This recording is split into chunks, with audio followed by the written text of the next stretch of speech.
पांडव और कृष्ण जी समक्ष आए तो मन में ऐसा विचार आया कि ये सब जीत करके आए, चलो इनकी आरती उतारी जाए।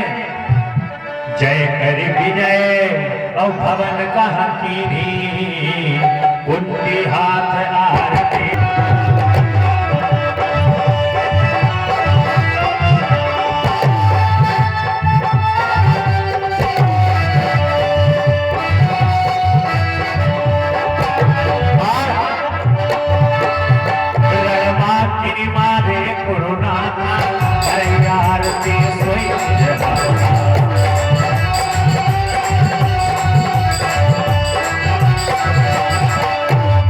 जैसे ये पांचों पांडव और कृष्ण जी पहुंचे तो हाथ में सोने की थाली लेकर के कुंती मैया आ गई।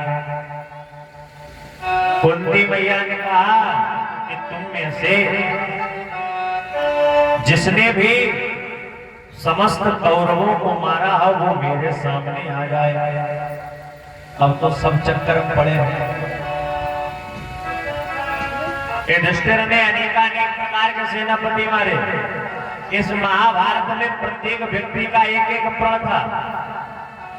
युधिष्ठिर का प्रण था कि जितने भी सेनापति इधर उधर भाले वाले देख रहे हैं सबको मैं मार दूंगा। भीम का क्या प्रण था कि इन कौरव के जो 100 भाई हैं 100 के 100 मार देंगे, एक भी नहीं छोड़ेंगे। और जो दो छोटे भाई हैं नकुल और सहदेव, इनकी प्रतिज्ञा थी कि ये सपनी मामा का रक्त हमेशा के लिए निचोड़ करके ही मानेंगे। लेकिन इन सबके मध्य अर्जुन की पता क्या प्रतिज्ञा थी? अर्जुन ने क्या प्रतिज्ञा ली थी? श्री द्रोण भीष्म और नीच कर्ण और तुम दुर्योधन के चेहरे हो और कंठी माला में फिरे हुए तुम भगुला भगत लुटेरे।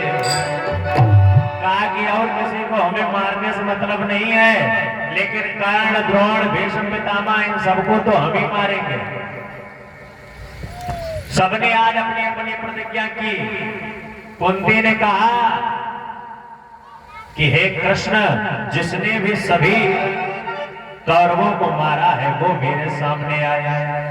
कुंती मैया ने कहा अरे कुंती कहाई और सुनो हरि भारत, तुम भारत रण कियो।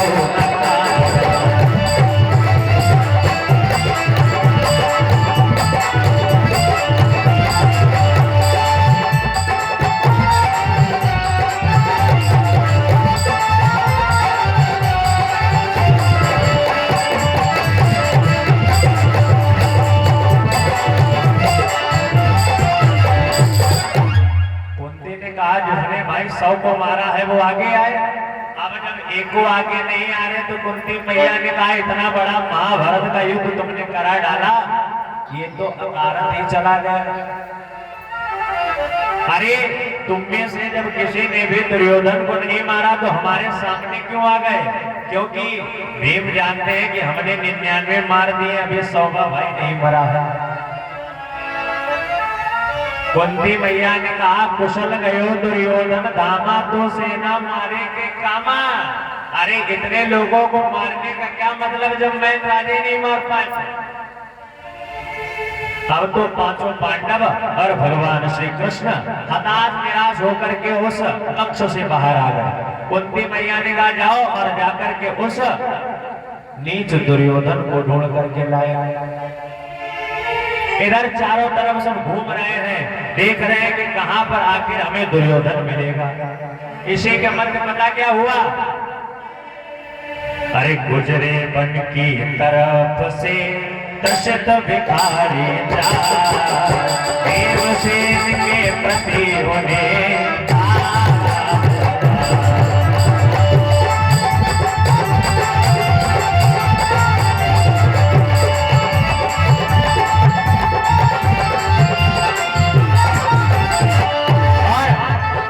काल उन्होंने जान लिया, रण से भागा है दुर्योधन।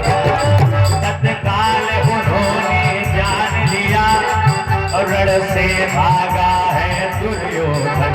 श्री भीम खोज में है जिसकी वह भागा है यहाँ दुर्योधन।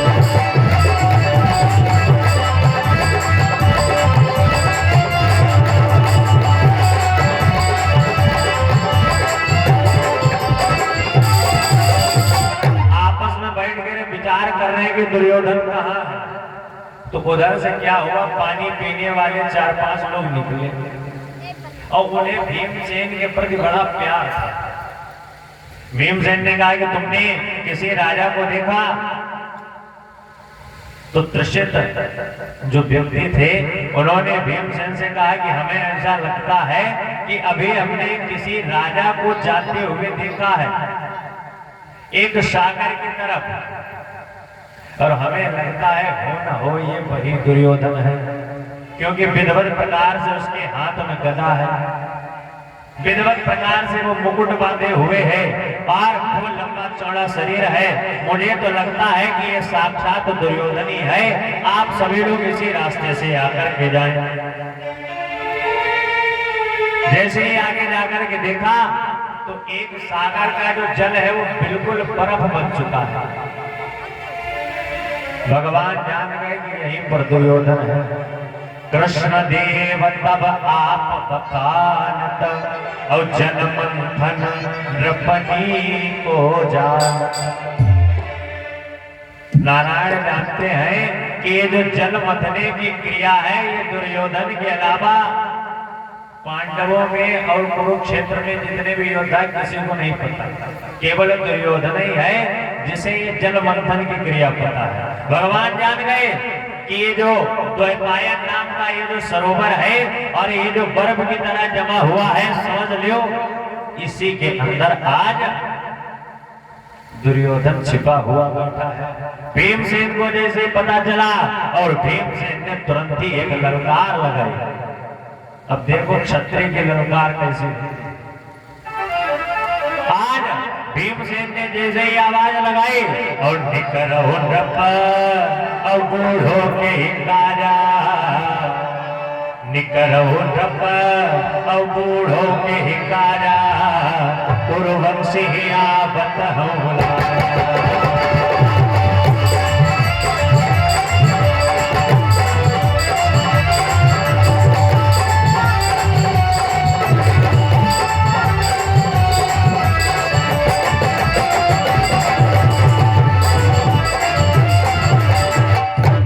भीमसेन ने जैसे ललकार लगाई, कहा कि ये जो जल मंथन की क्रिया थी ये तुम्हें उस समय कर लेनी चाहिए थी जब 100 के 100 जुड़ता था। अरे अपने 99 भाइयों को मरवा करके तुम्हें समुद्र के अंदर मंथन में आकर के आ गए। अरे जब तुम्हें मंथन ही करना था, जब बर्फ ही बनाना था, अपने आप को छिपाना था तो पहले ये कार्य कर लिया होता। बेकार में 99 तुम्हारे जो भाई थे वो क्यों मारे जाते? और हमने तो कहा नहीं था कि आप युद्ध करिए। पांडवों ने कभी नहीं चाहा कि युद्ध हो। पांडवों ने क्या किया? पांडवों ने साक्षात नारायण को शांति दूत बना करके भेजा। भेजा कि नहीं? आप सभी लोगों ने कथा सुनी। सोच ले, जिसका कार्य करने के लिए नारायण जाए और फिर भी अगर वो कार्य ना बने तो बताओ वो कार्य कभी बन पाएगा? अगर तुम्हारा कार्य साक्षात नारायण कर रहे हो और फिर भी अगर वो तुम्हारा कार्य नहीं बन पा रहा तो समझ लो फिर तुम्हारा बनने वाला भी नहीं। भीमसेन ने तुरंत ही दूसरी ललकार लगाई। भीमसेन ने ललकार पता क्या लगाई? अरे तूने ही यज्ञारंभ किया और तू ही पीछे हटता है। हम कभी नहीं चाहते थे कि युद्ध हो। तूने ही यज्ञारंभ किया, अब तू ही पीछे हटता है। बढ़ चुकी सहस्रों आहुतियां, आहुति से क्यों करता है?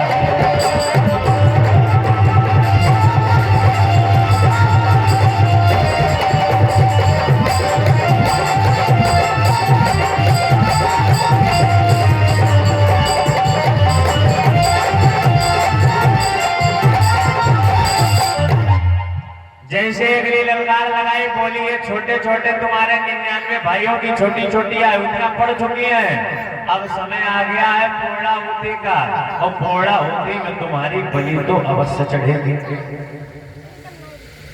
अच्छा, जैसे ललकार लगाई, देखिए अगर सामने वाला कोई योद्धा है और अगर तुम्हारी ललकार से वो शांत है तो समझ लो ये योद्धा नहीं है। योद्धा वही होता है जो केवल एक बार की ललकार में तलवार लेकर के आ जाए, वही योद्धा। आज बार बार उस मंथन के अंदर लक्ष्मी जी जो है वो दुर्योधन का हाथ पकड़ रही हैं, बोलती है केवल तू आज भर रुक जा, आज रात्रि तो यहाँ व्यतीत कर ले, अगले दिन तेरी पूरी सेना, तेरे 100 भाई और साथ ही साथ जितने भी कुरुक्षेत्र में हानि हुई है सब दे दो। एक एक बात लक्ष्मी जी समझाती हैं, कहती है तेरे कंधों पर मेरा निवास है, तुम्हारे जैसा लक्षणवान पुरुष इस दुनिया में दूसरा नहीं है। कंधों पर कौन विराजमान है? लक्ष्मी जी। आगे चल करके आप कथा सुनेंगे, जब युधिष्ठिर जी अश्वमेध यज्ञ करते हैं तब क्या होता है, प्रत्येक लोगों को एक ना एक कार्य सौंप दिया जाता है। अभी आपको केवल समझाने के लिए बता रहे हैं, कथा आपको एक दिन बताई जाएगी पूरी। तो किसी ने कहा कि भाई कोई आएगा तो हम उसको हाथ पैर धुलवा देंगे, किसी ने कहा कि हम पत्थर रख देंगे, किसी ने कहा हम भोजन करवाएंगे, किसी ने कहा ये कर लेंगे, किसी ने कहा वो कर लेंगे। बोले दुर्योधन क्या करेगा? बोले दुर्योधन हमारा राजा है, दुर्योधन खजांची बनेगा, जितने भी लोग आए सबको ऊपर से लेके नीचे तक सोना चांदी पहना दिया। दुर्योधन के मन में विचार आया, अश्वमेध यज्ञ हो रहा है किसका? युधिष्ठिर का। हम लोगों को ज्यादा से ज्यादा देंगे, धन जब सब खत्म हो जाएगा तो युधिष्ठिर की बेइज्जती हो जाएगी। लेकिन उसे ये पता ही नहीं कि वो जितना दान करेगा उतना ही बढ़ेगा, उसके तो कंधों पर लक्ष्मी थी। और दुर्योधन ने वही किया, दुर्योधन सब लुटाता रहा, लेकिन जितने लुटाता गया उतना बढ़ता गया। दुर्योधन कोई साधारण व्यक्ति नहीं, वो तो मामा के चक्कर में पड़ करके थोड़ा बिगड़ गया। दुनिया में कुछ ऐसे रिश्ते होते हैं जो चाहे अपने बच्चों को बना दे, चाहे अपने बच्चों को बिगाड़ दे। पहला रिश्ता चाचा और भतीजे का, समझे? चाचा और भतीजे की जोड़ी जो है सबसे खतरनाक, और दूसरी जोड़ी मामा भांजे की, समझे? अगर मामला सही रहा तब तो वो दोनों आगे जाएंगे, वरना मामा भांजा और भांजा मामा को लेकर के डूब जाता है। आपने देखा होगा, अगर बालक अपने पिता को कोई बात ना बता पाए लेकिन अपने मामा को, अपने चाचा को बात अवश्य बता देता है। बताता है कि नहीं? सबके मामा होंगे, सबके चाचा होंगे, यहाँ पर कोई किसी का मामा, कोई किसी का भतीजा, कोई किसी का भांजा। लक्ष्मी जी कहती हैं कि हे दुर्योधन, तू केवल आज रात रुक जा, अगले दिन तेरा सब कुछ दोगुना करके दे दिया जाएगा। लेकिन आज दुर्योधन रुकने वाला नहीं है, क्योंकि महाभारत में पता क्या लिखा है? ललकार शत्रु की सुनकर जो लड़ने के लिए नहाता है।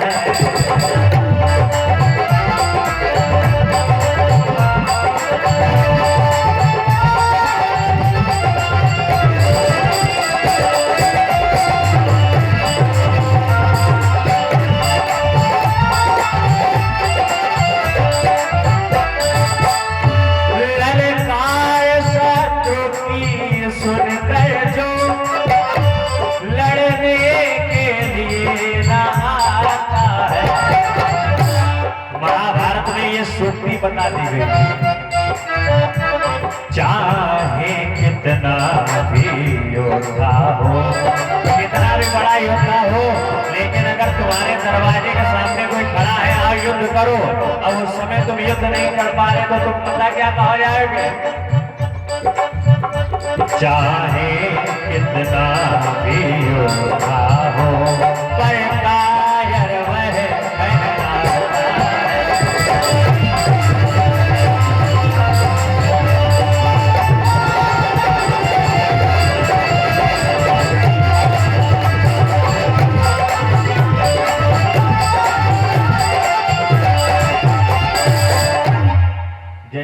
ललकार लगाई। और दुर्योधन भाई क्या है, क्षत्रिय है। दुर्योधन में किसी प्रकार की कोई कमी थोड़ी है, वो तो अब कुछ बचा नहीं, इसीलिए आराम से दुबक करके बैठा है।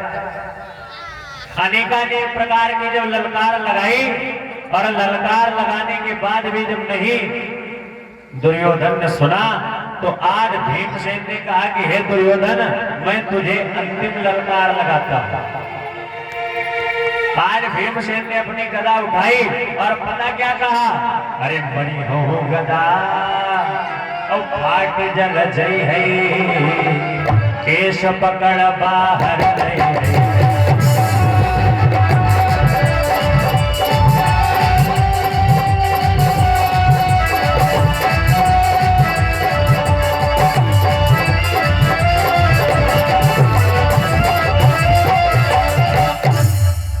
भीम ने कहा ये हमारी आखिरी ललकार है, अगर तू इस जल के मंथन को तोड़ करके ऊपर नहीं आता तो एक एक गदा से ये अभी सब बर्फ चकनाचूर हो जाएगी, सब पानी पानी हो जाएगा। और तुम्हारे केसों को पकड़ करके मैं बाहर लाऊंगा, तब ये न कहना दुर्योधन तुम्हारे साथ बदसलूकी हो रही है।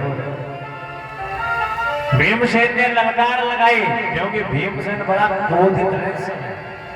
वहां बेचारे गए थे आरती करवाने के लिए, माता जी ने कहा जो 100 मार के आया हो वो आगे आ जाए।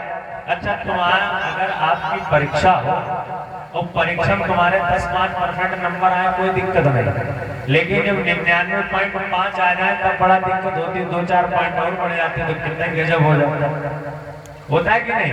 अगर 2-4% है तब तो तुम फैले हो तो क्या करोगे जिंदगी। लेकिन अगर ज्यादा नंबर है उसमें भी 2-4 पॉइंट कम है तो आदमी को लगता है 2-4 पॉइंट और बढ़ जाते हैं। उनसे पूछो बेचारे जो तैयारियां करते हैं तो सुबह सुबह दौड़ लगा रहे हैं, 2 पॉइंट से रह जाते हैं, उनसे पूछो क्या दिक्कत है। वही दिक्कत आज भीम को। भीम ने 100 की गिनती में 99 को पूरा किया है, लेकिन एक को नहीं मार पाए, बड़ा दुख है। भीमसेन ने ललकार लगाई, अरे 2 लाख छिपे पर्दे में भी, पर तुझको काल न छोड़ेगा। आकाश पताल रसातल में बुद्धि का लाल न छोड़ेगा।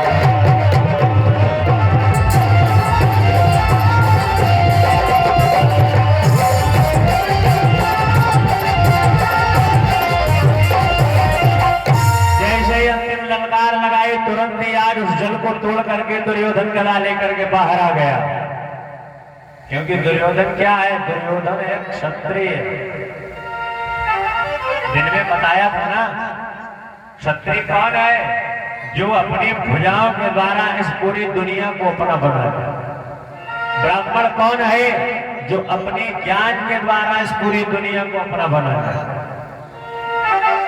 जैसे दुर्योधन बाहर निकल करके आया, युधिष्ठिर जी को दुर्योधन पर दया, बोले बेचारा अकेला बचा है, क्या इससे युद्ध करें। युधिष्ठिर जी ने कहा अभी भी कुछ नहीं बिगड़ा है, क्षमा मांग, आंसू बहा और हृदय लगा करके नमस्कार कर और तो यहां से चला जा, हम तुझको नहीं मारेंगे। ये क्या है, ये कलेजा है आज युधिष्ठिर के पास, इसीलिए युधिष्ठिर को धर्मराज की पदवी दी गई। ये युधिष्ठिर कोई साधारण नहीं है, साक्षात धर्मराज ही युधिष्ठिर बनकर के जन्मे, समझे। युधिष्ठिर ने कहा कि अभी भी कुछ नहीं बिगड़ा है, अभी भी तुम 2-4 आंसू बहा दो, थोड़ी क्षमा मांग लो, समझ लो हम तुमको मात्र कुछ नहीं देंगे। आज वो 5 गांव में दीजिए, अपनो छत्र निकावल लीजिए। हम आप भी चाहते हैं कि आज भी तुम 5 गांव दे दो, सब ले जाओ। सब कुछ जीतने के पश्चात भी आज युधिष्ठिर कहते हैं कि जो जीता है वो सब तुम्हें दे देंगे, केवल 5 गांव हमें आज भी वही चाहिए। लेकिन दुर्योधन ने पता क्या कहा कि भुजबल ते वसुधा कर भोगा, ज्ञानी ते सुख नहीं पुण्य होगा। बोले मैं अपनी भुजाओं के दम पर ही कुछ ना कुछ लेकर के जाऊंगा। और अभी क्या, अभी तो राजा जिंदा है, जब तक राजा जिंदा तब तक युद्ध चालू। प्रजा के मरने से युद्ध थोड़ी खत्म होता, प्रजा तो मरती रहती। जब तक राजा नहीं मरेगा तब तक युद्ध समाप्त नहीं होगा। और जाओ युधिष्ठिर, में तुमसे जो बात पहले कही थी वही बात अब भी कहेंगे। सुई अग्र